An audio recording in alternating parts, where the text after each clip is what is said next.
Assalamualaikum warahmatullahi wabarakatuh. Bismillahirrahmanirrahim. Alhamdulillah. Nahmaduhu wa nasta'inuhu wa nastaghfiruh wa nu'minu bihi wa natawakkalu alayhi wa na'udzu billahi min shururi anfusina wa min sayyiati a'malina. Man yahdihillahu fala mudilla lahu wa man yudlilhu fala hadiya lahu. نشهد أن لا إله إلا الله وحده لا شريك له ونشهد أن سيدنا محمدا عبده ورسوله فاللهم صل على سيدنا محمد وعلى آله وصحبه أجمعين أما بعد. Alhamdulillah, syukur kita pada Allah Subhanahu wa taala. Allah Subhanahu wa taala dengan kasih sayang dia, sekali lagi Allah taala telah pilih kita untuk dapat datang memakmurkan rumah Allah, berada di dalam rumah Allah. Walaupun zahirnya kita datang turun rumah tadi menuju ke surau An-Nur, Bandar Puteri Kelang kan. Tapi hakikat sebenarnya kita menuju ke rumah Allah. Walaupun kita panggil dia surau An-Nur, kita panggil dia Masjid Negara, kita masjid dia Masjid Shah Alam, kita panggil dia Masjidil Haram, kita masjid dia Masjidil Nabawi, kita panggil dia Masjidil Aqsa, apapun masjid dan suraunya, tetapi kita kena faham yang kita sekarang bukan duduk bawah surau, dalam surau An-Nur, tapi kita duduk dalam rumah Allah. Kita sedang jadi tetamu Allah. Kita bertamu di rumahnya Allah Ta'ala, tempat yang kita nisbahkan kepada Allah. Maka sebagaimana selayaknya seorang tetamu itu beradab, maka macam tu juga kita kena jaga adab-adab di dalam rumah Allah. Dan sebagaimana kita berharap bila seseorang itu sudi terima kita jadi tetamu, sudi jemput kita masuk dalam rumah dia, hostkan kita, maknanya dia jadikan dia tu tuan rumah kepada kita, sudi terima kita jadi tetamu, maka demikianlah kita berharap itu juga menunjukkan sudi nak Allah terima kita untuk kita jadi tetamu dia. Maka Allah jemput kita ini sebagai satu petanda, satu isyarat, satu alamat yang Allah Ta'ala suka pada kita. Dan kita sangat-sangat berharap bila kita memakmurkan rumah Allah Ta'ala ini, tak kira lah pagi ke, petang ke, siang ke, malam ke, subuh ke, senja ke, ini semua Allah terima sebagai persaksian atas iman kita kepada Allah Ta'ala. Persaksian atas iman kita pada Allah Ta'ala. Sebagaimana yang Nabi SAW pernah bagi tahu dalam satu hadis, Iza ra'aitumur rajul ya'tadul masjida fashhadu lahu bil iman. Bila kamu tengok satu orang lelaki yang selalu ulang-alik memakmurkan masjid ini, fashhadu lahu bil iman, maka persaksikanlah oleh kamu baginya orang itu bil iman, dengan keimanan. Dan kita sangat-sangat mengharap semoga taufik Allah ini kekal pada kita, bertambah dan kekal, insya-Allah. Baik, kita sambunglah daripada muzakarah kita untuk kitab kita Penawar Bagi Hati. Alhamdulillah kita dah bergerak, dah masuk kitab yang ketiga, bab yang ke-9. Kitab Penawar Bagi Hati ni dalam dia ada 3 kitab.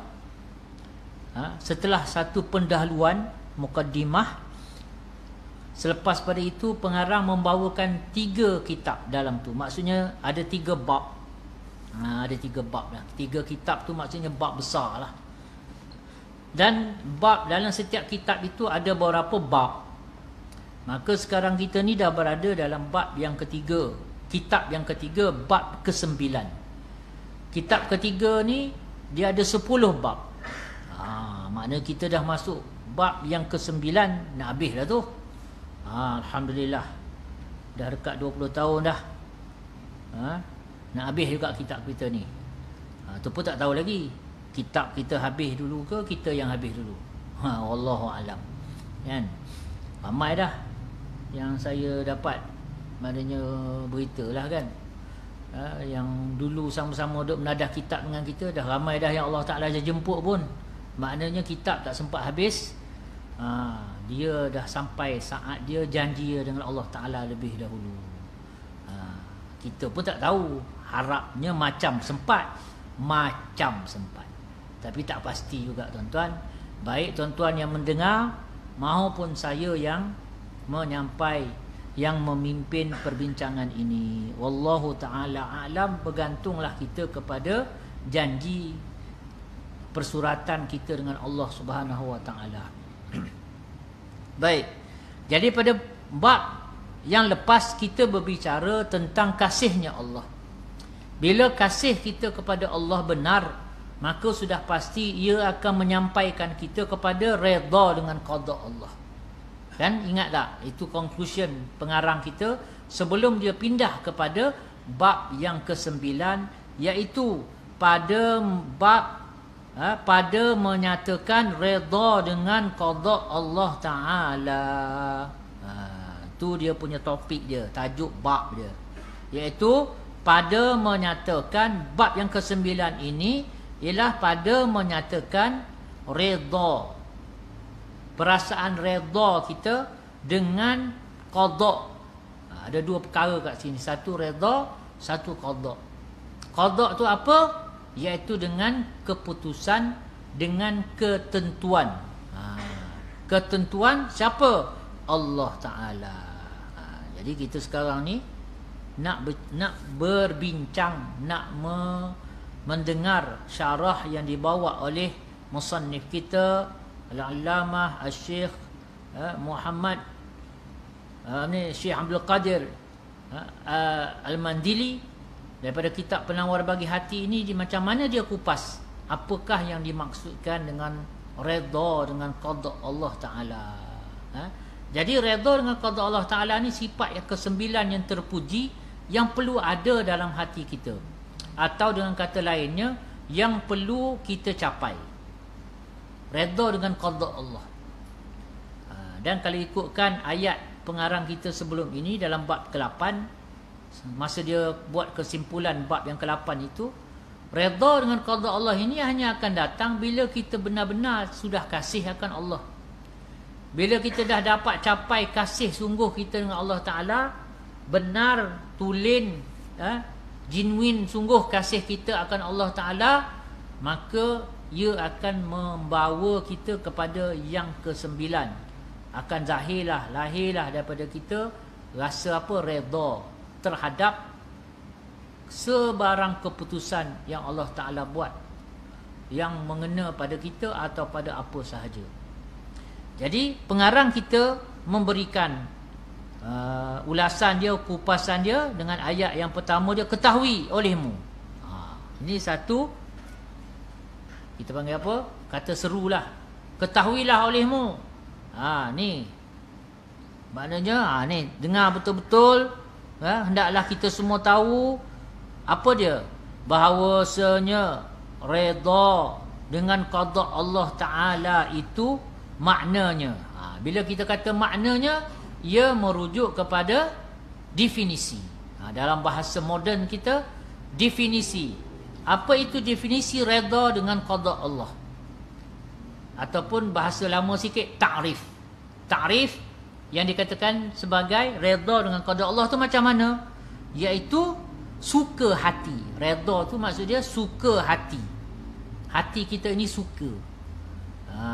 Hati kita ini rasa redha lah, rasa suka, rasa berpuas hati, gembira akan segala yang dikehendaki oleh Allah Ta'ala.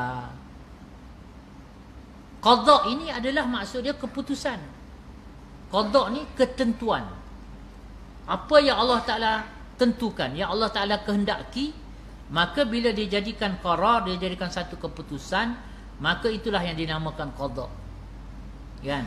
Jadi apa sahaja ketentuan Allah, kehendak Allah yang Allah Ta'ala zahirkan, letakkan atas kita, maka itu yang dinamakan sebagai qada, ketentuan yang Allah Ta'ala beri pada kita. Maka yang dikatakan redha seorang hamba itu kepada Tuhannya, kepada Allah Ta'ala itu ialah apabila apa? Bila dia rasa suka hati. Hati dia tu rasa tenang, rasa gembira, rasa suka, selesa akan segala yang dikehendaki Allah Ta'ala, dan ketiadaan i'tirad. I'tirad ni bahasa Arab, maksud dia menyangkal. Maksud menyangkal di sini apa dia? Membangkang. Kalau kita tengok kat bawah tu ada nota kaki dia kan, nombor 1 tu ada nota kaki kat bawah tu, ialah membangkang, menyangkal. I'tirad ini maksudnya kita menyangkal, kita membangkang. Jadi kalau dalam hati kita ada berasa i'tirad, rasa enggan, rasa macam ish, itu maknanya kita belum betul-betul sampai suka hati kita akan kehendak Allah Subhanahu Wa Ta'ala. Tak sampai kita kepada redha Allah Subhanahu Wa Ta'ala. Tak sampai lagi. Sebab apa? Dia kata pertama suka hati, yang kedua sifat dia tidak ada i'tirad, tidak ada menyangkal, membangkang akan segala yang diperlakukan, yang diperlakukan oleh Allah Ta'ala atas hambanya. Berhenti kat situ dulu. Ada lagi sambungan belakang dia tu. Definisi yang paling penting yang pengarang kita bawa ialah, pertama, ada atas setiap ketentuan, keputusan yang Allah Ta'ala kehendaki berlaku atas kita, kita gembira, kita rasa suka hati. Maknanya hati kita tidak menolak. Sebab tu dia kata kena ada dua. Satu lagi, tidak ada i'tirad, tidak ada rasa membangkang, menolak. Macam tu. Apa saja keputusan kita ni, selalunya kalau keputusan qada Allah Ta'ala itu kena dengan kehendak kita, baru kita happy, baru kita okey. Tapi kalau tak kena dengan kehendak kita, kita tak rasa, kita mula nak merasa macam nak berontak sikit lah, macam nak menyangkal. Patutnya taklah macam ni kan, tapi yalah tak apalah, nak macam mana, Allah dah kehendak dia macam tu. Itu tu tak berapa nak lepas lagi tuan-tuan. Sebab masih enggan tu masih ada, enggan tu, menyangkal tu masih ada lagi. Alhamdulillah, yalah nak macam mana kan. Itu tak betul tu. Seolah-olah kita ni belum betul-betul suka hati. Rela tu belum ada. Yang redha ni rela tu. Suka hati tu maksud dia rela kita atas setiap ketentuan Allah, dan tidak ada rasa membangkang, menyangkal, menolak atas setiap apa yang diperlakukan Allah Ta'ala kepada hambanya, kepada kita.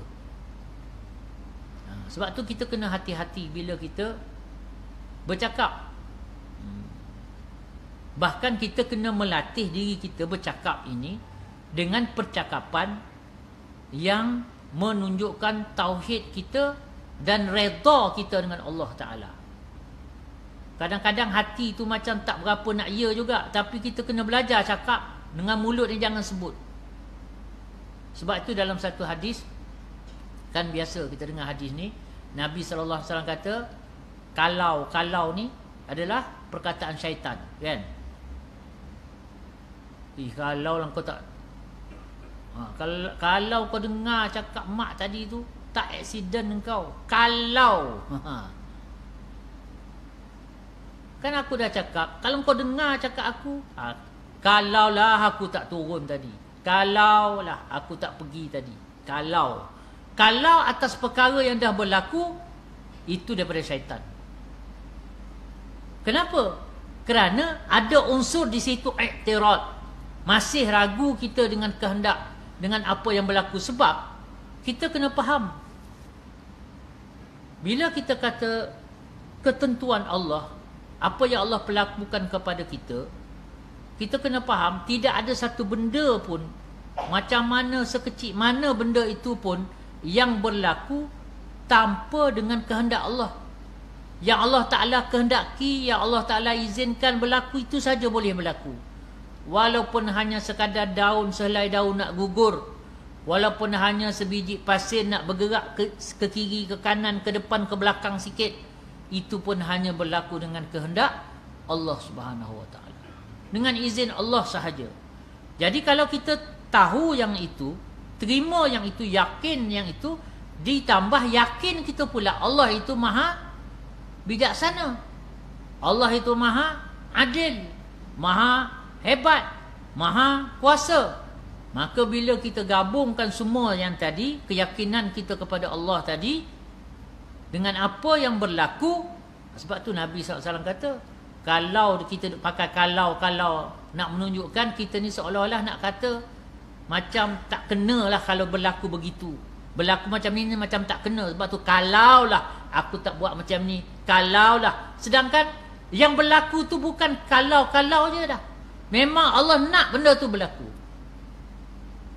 Dan memang Allah Ta'ala nak benda tu berlaku, maka benda tu tetap akan berlaku. Baik manfaat, baik mudarat, semua daripada Allah. Sebab tu Nabi SAW bercakap dengan kanak-kanak. Dengan masa tu Abdullah bin Abbas radhiyallahu anhuma kecil lagi, masih remaja lah, baru nak besar. Nabi SAW kata fa'lam.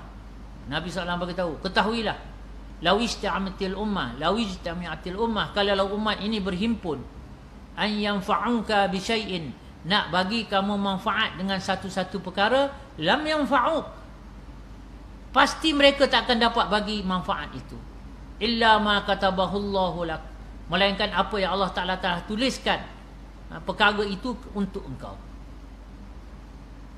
Wala in istama'u, kalau mereka berhimpun pula, an yadurruka bi syai'in, nak bagi mudarat engkau dengan satu-satu perkara, lam yadurruk, sama sekali tak akan dapat bagi mudarat, illa ma katabahullahu alaik, melainkan apa yang Allah Ta'ala telah tuliskan perkara itu alaika, atas engkau. Ini Nabi ajar tentang redha dengan qada Allah, yakin dengan kudrat Allah dulu. Sebab qada ini datang daripada kudrat. Allah berkehendak, iradat, kemudian Allah zahirkan dengan kudrat dia, maka berlakulah qada itu. Peristiwa itu terjadilah, perkara itu berlakulah, terzahirlah dalam alam syahadah kita ni. Maka pada masa itu tugas kita tak lain dan tak bukan sebagai orang yang benar-benar beriman, yang mukmin, yang hati dia telah bersih, hati dia begitu kasih akan Allah sebagaimana yang dibahas dalam bab ke-8. Maka pada masa itu kita kena zahir, kena usaha supaya dapat capai kepada perkara ataupun sifat yang ke-9 ini, iaitu redha kita dengan qada Allah. Redha, suka hati ataupun rela dengan apa yang dibawa, yang ditentukan, diperlakukan oleh Allah Ta'ala kepada kita, sama ada dia sesuai dengan nafsu kita ataupun tidak. Dan tidak ada perasaan i'tirad, tidak ada perasaan menentang, membangkang, menyangkal, menolak atas apa yang Allah Ta'ala lakukan pada kita. Itu yang pertama, bahagian pertama, ta'rif yang kita kena faham. Ini apa yang pengarang kita nyatakanlah. Lepas pada tu, katanya Syekh Abdul Qadir lagi, dan bukan makna redha dengan qada itu bahawa tiada berasa sakit. Tiada berasa sakit pada ketika kena balak. Dan bukan maknanya redha dengan qada Allah itu meninggalkan mendoa dan berubat. Ni kalau contoh sakit tadilah, dan berubat. Dan bukan maknanya membiarkan mudarat datang kepada diri engkau serta kuasa engkau menolaknya. Jadi setelah diberikan definisi, dibawakan pula perincian dengan beberapa contoh yang menunjukkan bukanlah pula bermakna kita redha dengan qada Allah Taala ni maka kita berserah macam tu pula. Ini kita kena hubung balik dengan bab tawakal dulu. Bab ke berapa tu? Bab tawakal dulu kan, kita dah lalu dah. Jadi di sini dia kata redha dengan qada Allah Taala itu bukanlah dengan membawa maksud. Maknanya apa? Kita ni dia bukanlah maksud dengan maksudnya bahawa tiada berasa sakit. Kita ni jadi zombie. Faham, jadi zombie. Pada ketika kena bala macam tak ada perasaan. Bukan. Sebab tu masa saya anak lelaki bongsu Nabi kita Nabi Muhammad SAW, Ibrahim, Sayyidina Ibrahim radhiyallahu anhu, macam mana? Nabi menangis tak menangis? Nabi sedih ke tak? Sedih. Semasa anak anda baginda Ummul Kulsum meninggal, Zainab meninggal, sedih Nabi, sedih. Nabi menyatakan rasa sedih Nabi SAW, melafazkan. Bahkan semasa Sayyidina Ibrahim meninggal, mengalir air mata Nabi, menitis air mata Nabi. Sebab bukanlah maksud redha itu kita jadi macam zombie, tak ada perasaan. Suka, tak suka, tak ada, bukan. Tetapi pada masa itu hati kita rela. Dan kita tidak menyalah, kita tak ada rasa ragu, rasa nak menolak, nak menidakkan. Ini ketentuan qada Allah. Dan Allah itu kita yakin dia adalah pemutus yang maha benar. Kerana dialah maha adil, dialah maha bijaksana. Dahlah pandai, adil pula. Jadi maknanya dah tak ada ragu dengan Allah Ta'ala. Kalau kita duk masih begitu, masih begini, ish itu, ish ini, maksudnya apa? Kita macam nak petikaikan Allah. Sebab tu yang nak buat keputusan ni, Allah Ta'ala yang buat keputusan ni, kita kena kenal dia dulu. Kita kena tahu kebesaran dia, kesempurnaan dia. Keyakinan kita dengan Allah itu kena jitu, kena solid. Baru akan datang sifat tadi, baru datang kasih, baru datang sifat tawakal. Yalah, kita dah yakin dia yang paling hebat, paling pandai, kita tawakal, tak ada masalah, nak berserah. Tapi kalau kita tak berapa lepas yakin kita dengan Allah, yalah kan, memanglah Allah maha penyembuh, tapi ubat tu kena makanlah. Dia lain dengan kita sakit, mari kita makan ubat, tapi yang menyembuhkan hanya Allah. Itu lain. Macam kat sinilah dia kata. Dia kata apa tadi? Bukanlah makna redha tadi dengan kita tidak berubat. Demam, kena COVID, tak buat apa kan? Bukan maksud dia macam tu. Berubatlah. Patut injek, patut ambil Panadol, patut apa, mandi bunga. Kan, apa sajalah ikhtiar yang tak berlawanan dengan syarak kita buat. Bukan maksud redha itu maksudnya kita mendiamkan diri, jadi macam zombie, tak ada perasaan, tak ada apa benda. Tak, bukan itu maksud dia. Dan juga satu lagi contoh yang lain yang dibawa kepada kita, iaitu dan bukan maknanya membiarkan mudarat datang kepada diri engkau serta kuasa engkau menolaknya. Kalau benda kita boleh elak, ikhtiar kita untuk elak, kita kena elak. Bukan maksud redha ni, tak apalah, kalau nak kena langgar lah. Dah Allah nak kita kena langgar. Bukan macam tu. Bukan macam tu. Sebab apa dia kata?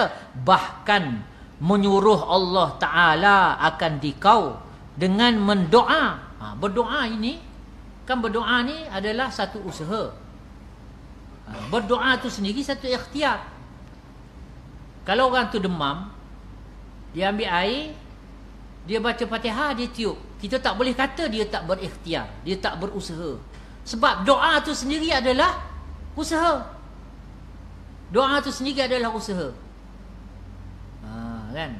Tak semestinya makan Panadol je usaha. Ini contoh kalau demam atau sakit kepala. Tak semestinya.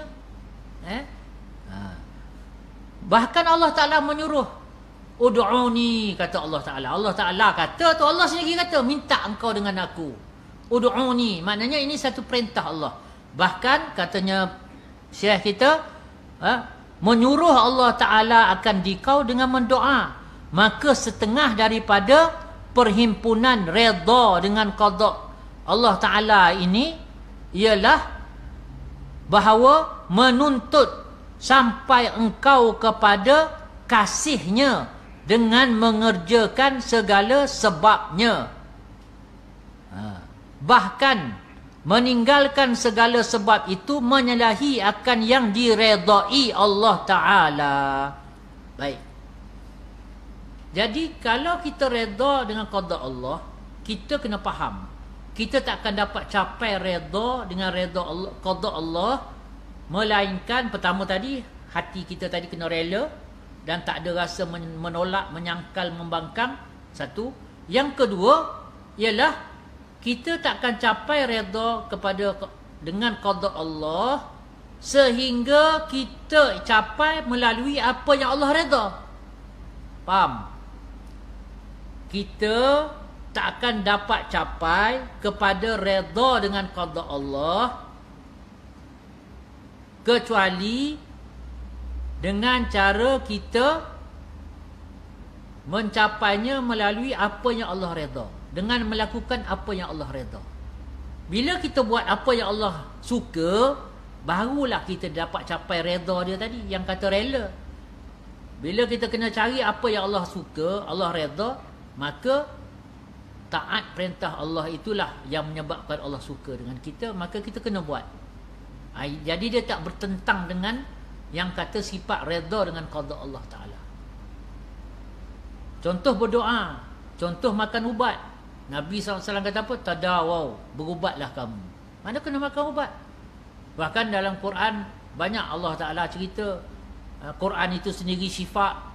Maknanya kalau satu orang tu dia baca Fatihah, sapu pada tubuh dia, itu juga satu berubat.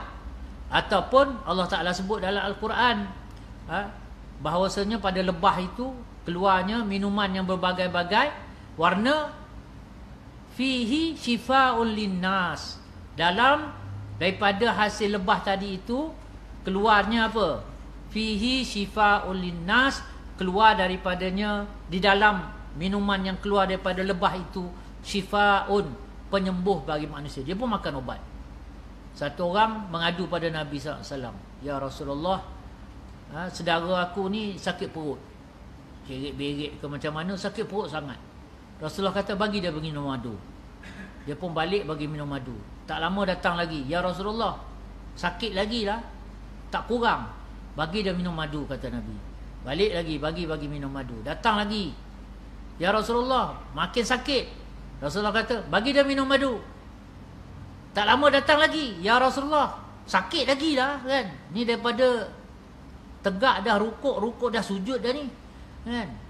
Rasulullah kata apa? Sadaqallah, Allah itu benar. Wa kadzaba batnu akhika, perut saudara kau tu yang bohong. Bagi dia minum madu lagi. Sebab apa?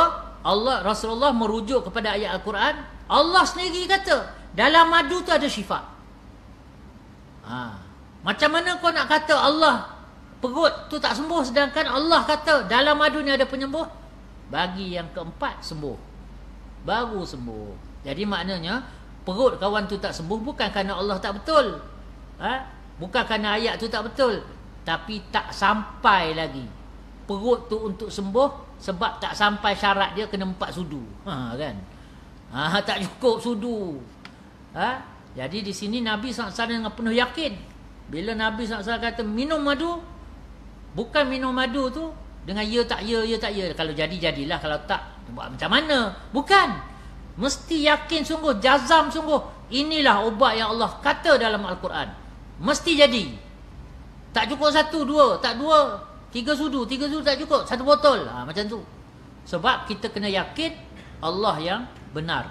Jadi di sini kita kena yakin macam tu juga, bahawasanya untuk kita dapat sifat redha dengan qada Allah, bukan sekadar kita berserah diri tak buat apa benda, tetapi kita hendaklah capai dia dengan cara kita menunaikan apa yang diredai Allah. Apa yang Allah redha? Berdoa, berubat, berikhtiar. Kalau kata benda kena sakit, bala, kita rasa sedih, kita rasa risau.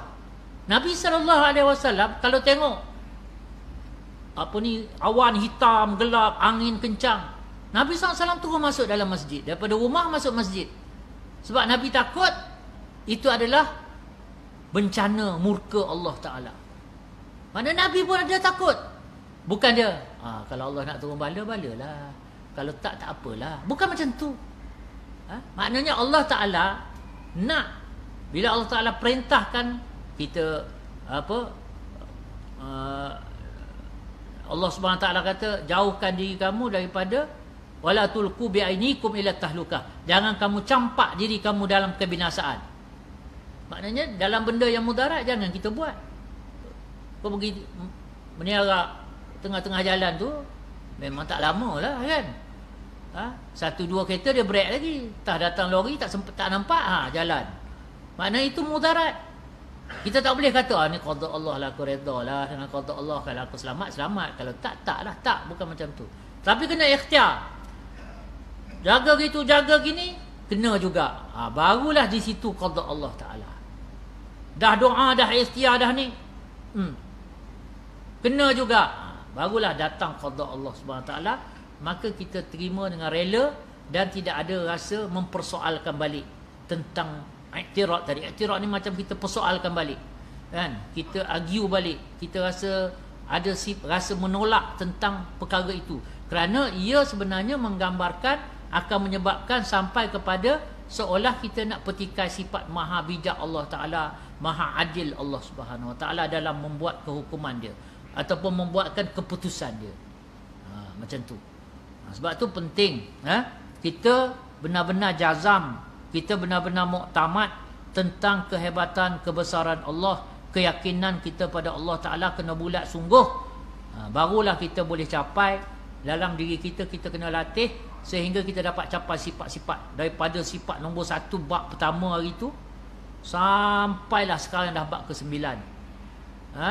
Tawakalnya, zuhudnya, apa semua tu sebenarnya akan datang bila kita benar-benar hati kita ini takluk dengan Allah Subhanahu Wa Ta'ala. Jauh mana perkara ni kita bina, maka ini yang akan membentuk hati kita menjadi qalbun salim, hati yang sejahtera dengan Allah Subhanahu Wa Ta'ala. Masuk isyak dah? Kau belum lagi? Cawal je bunyi. Tu amaran ke memang dah masuk ni? Dah masuk dah? Awal isyak sekarang ni. Maaflah tuan-tuan, baru balik Turki ni dah pening sikit lagi kan? Duduk jet lag lagi. Sebab subuh kat sana baru pukul 2 malam kat sana. Pening saya nak bangun subuh. 2 malam ke tengah sedap tidur tu kan. Jadi ni dah mula ni lah. Nasib baiklah balik-balik tu sambung dengan weekend. Okey lah, sempat lah nak adjust balik sebelum masuk pejabat esok kan, insya-Allah. Jadi semoga Allah Subhanahu Taala beri taufik untuk kita dapat faham dulu definisi. Ni pun tak habis lagi ni pengarang kita nak cerita. Jadi yang tu kita cuba hadam balik apa yang dimaksudkan redha dengan qada Allah, supaya kita dapat cek diri kita, aku ni dah takat mana, dah ada belum, ada sikit, ada banyak, kuat ke lemah, supaya kita dapat sama-sama usahakan hati kita ini, bersihkan hati kita dan kita hias perkara ini dalam diri kita, insya-Allah. A'udzubillahi minasyaitonirrajim. Bismillahirrahmanirrahim. Alhamdulillahirabbil alamin. Allahumma salli ala sayidina Muhammadin wa ala alihi wa sahbihi ajmain.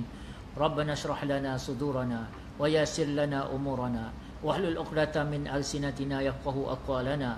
Rabbana zidna 'ilma warzuqna fahma. Allahumma inna nas'aluka hubbak wa hubba man yuhibbuk wal 'amala alladhi yuballighuna hubbak. Allahumma rzuqna hubbak wa hubba rasulik wa hubba man yanfa'una hubbuhu indak birahmatika ya arhamar rahimin. Subhanakallahumma bihamdika nashhadu an la ilaha illa anta nastaghfiruka wa natubu ilaik. Wa sallallahu ala sayidina Muhammad wa ala alihi wa sahbihi wa sallam. Subhana rabbika rabbil izzati amma yasifun wa salamun alal mursalin walhamdulillah.